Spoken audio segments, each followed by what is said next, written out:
everyone, I'm Victoria from Lemons and Lyme. Welcome back to my channel, or welcome if you're new.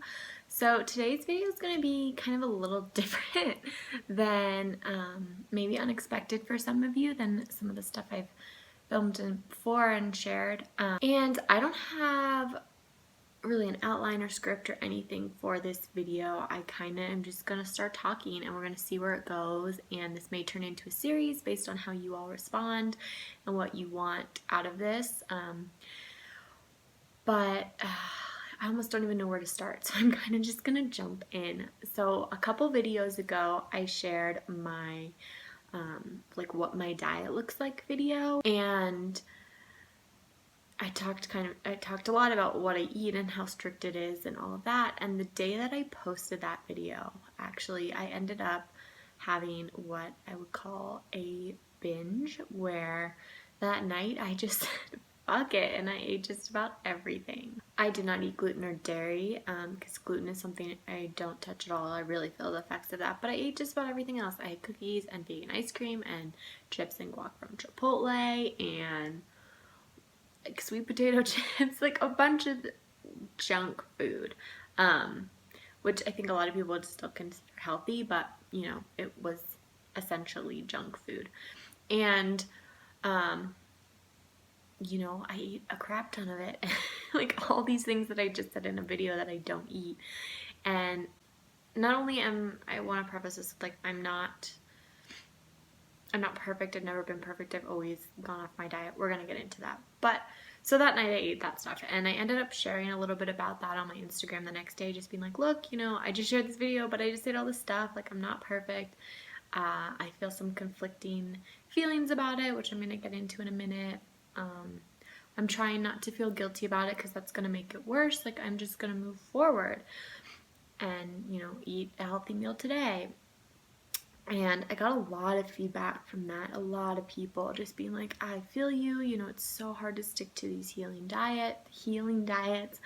It's really a challenge sometimes, and I just binge or go off-roading essentially, and I feel frustrated about it, or like I have an eating disorder past, or you know, these diets have really messed with my brain. To be restrictive or whatever. I got a number of messages, and I want to preface this whole video with saying that I really believe in the power of food. You know, I do believe that there are so many healing benefits to food and to certain types of diets or whatever. You know, I don't think that we should be eating all the processed crap that isn't actually food, but like, you also have to live your life. Just not eating that like 24/7, you know. And so I really believe in the power of food, essentially. But I've really had this shift in mindset lately of like, that's not the end all be all for a lot of people. You know, there's a deeper issue, there's another problem. Food, just eating like a healthy diet doesn't fix everything all the time. And I think that in the alternative holistic health world, we push that a lot. Like, if you just change your diet, if you just cut this out, if you just cut this other thing out, one more thing out, like, you'll heal, you'll get better. And it's like, I have been on some sort of healing diet for 6 or more years now, 6.5 years essentially. And yeah, it's gotten stricter every year and more supposedly healing. I know I keep putting that on quotes, but you'll understand by the end of this video why. And I'm not better. You know, my gut is still a mess. I still have teeth. I can't work. I still have symptoms. And then I think, well, is it because I'm not perfect 24/7? Is it because I haven't done it for like the perfect diet for 2 years straight? You know, I've cheated, I've had treats, I've celebrated, or whatever it may be, and that just puts so much stress and pressure on myself too, that it's just like this whole big mess. So like I said, this video is going to be kind of all over. I'm going to try not to cry. But it really got me thinking about healing diets and how for many people they can feel very restrictive and they can bring up a lot of disordered eating patterns or thoughts. They can bring up old eating disorders for many people who may have had an eating disorder in the past or still struggle with one. People may feel more stressed about eating, and that stress will set off inflammatory pathways and disease pathways than if they just ate the fucking cookies, and weren't stressed, because I think that stress is really a huge problem, the root of a lot of issues, and that might be more bigger deal than just eating the sugar. But I really, after the number of responses I got, I really wanted to gauge where people were at with this, and I decided to, if you follow me on Instagram or you use Instagram, you can use the poll feature on the Instagram stories. And so I did that over the Christmas holiday kind of, and I asked a series of questions to my followers. Essentially, there were like 5 questions, and it was like, have you ever dealt with an eating disorder or disordered eating, or do you currently struggle with that?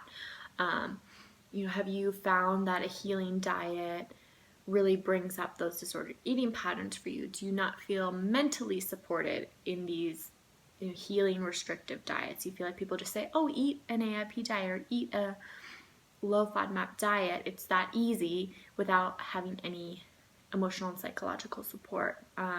Do you feel like you get shamed from the community or friends or family or the healing community or whatever if you cheat essentially on your diet, or eat something that isn't approved on whatever healing diet you've said you're going to try? And the majority of people said yes to those things. The majority of people have dealt with disordered eating or eating disorders, or have felt like these healing diets bring that up, or they feel shamed, they feel they really struggle with the mental aspect of these diets. And the diets I'm referring to are not like, go to do the Atkins diet or whatever. It's these diets that are labeled as healing diets, like autoimmune paleo, anti-inflammatory, low FODMAP diets, nightshade free, whatever it may be, even just paleo for many people. And I'm not here to bash those diets. I know they've helped a lot of people, and going paleo helped me in a lot of ways, mentally and physically. But I've dealt with my fair share and history of disordered eating and eating disorders. And so that really started to touch home for me, because it's like, am I using these essentially as a coping mechanism to either cut out more foods? Am I using them, or are they fucking with me mentally, because I now am sitting here not able to eat that food, but trying to recover from a disordered eating past, which is like a catch-22. Those two things, it's hard to put them together and be in the same space, if that makes sense. And I think I'm at a point in my journey where I'm more open and ready to talk about that. So if you guys want me to talk more about like my eating disorder history and that in general, if you want me to talk more about that, let me know. But if you want me to talk more about that too, as it relates to kind of what I'm discussing today and these healing diets, also let me know in the comments. But I was kind of just, I wasn't blown away by the response that I got. I was not blown away by the number of people who have had or currently have an eating disorder, who feel really restricted by these healing diets, who feel mentally conflicted or challenged or not supported. I wasn't surprised one bit. I was actually a little surprised by how many people deal with it fine, but the numbers were still, majority of people struggle. And that just got me really thinking, kind of what I said before, like, we then are putting so much stress around food. And for anyone, whether you've dealt with an eating disorder or not, like, then you're stressed every time you eat. Is this gonna make me sick? Even you make yourself sick. I know I do this. I make myself sick about a food, even if it's not gonna trigger a symptom, because I'm so worried it will. And there's all this stress that builds up around eating, and we have to eat, and it is a social thing, and it should be enjoyed, and is that stress then causing symptoms?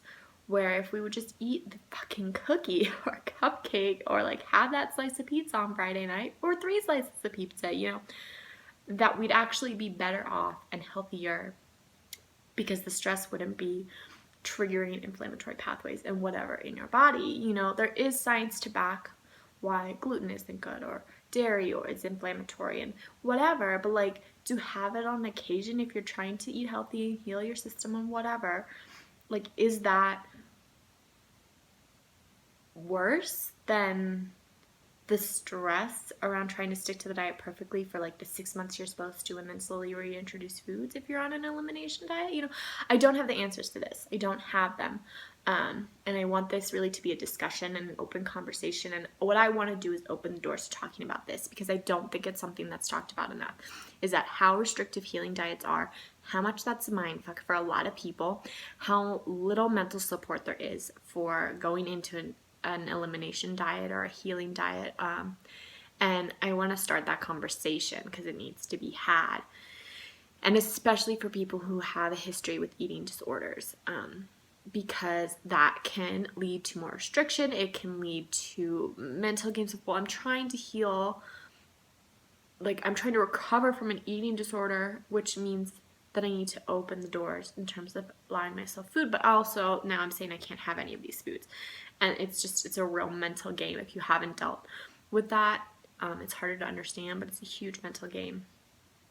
And so I think I don't want to make this video super long, but I just wanted to start the conversation, and I want to hear what you guys have to say, and then we'll go from there, maybe in terms of videos and how much I talk about and share, and whether this topic is really something y'all want me to dive into more. Like I said, I don't have the answers. I'm not a psychologist, I'm not a doctor, but I can tell you this: doctors aren't trained in First of all, they have like one nutrition course in medical school. Second of all, they're not trained in eating disorders unless they seek out further training in that. So doctors don't really understand that at all. It's obviously not something that's usually asked on an intake form.